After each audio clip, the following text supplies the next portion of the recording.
Guess who won't be worried about these problems? The refugee crisis, the tumbling currency, none of it will bother the United States because after 20 years, they have withdrawn from Afghanistan, or should I say, stumbled out of Afghanistan.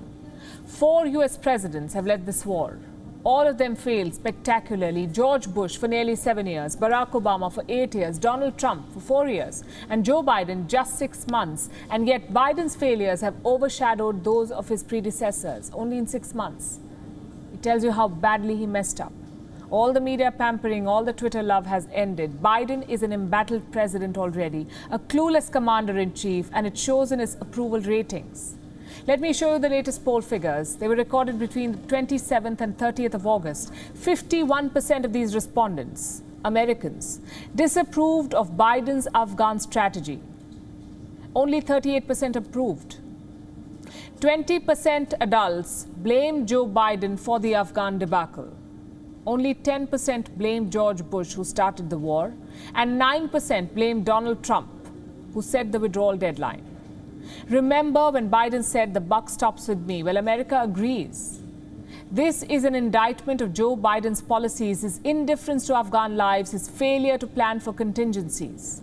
Joe Biden was supposed to be the global candidate for president. That's how he pitched himself, the man who would rejuvenate American resolve. Instead, the US looks tired and disinterested, and make no mistake, the world sees this weakness. Take the US-UK relationship. It is called the backbone of transatlantic ties, but Britain is having second thoughts. This is what UK Prime Minister Boris Johnson said this week, last week in fact.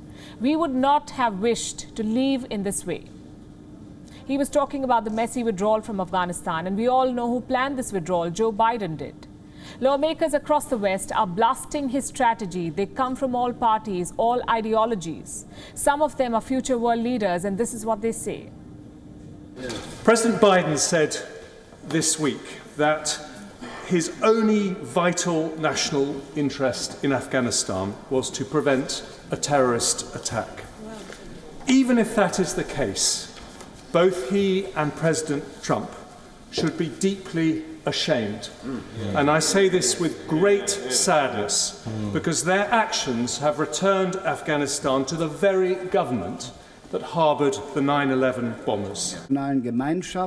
It is clear that this commitment by the international community has not been successful.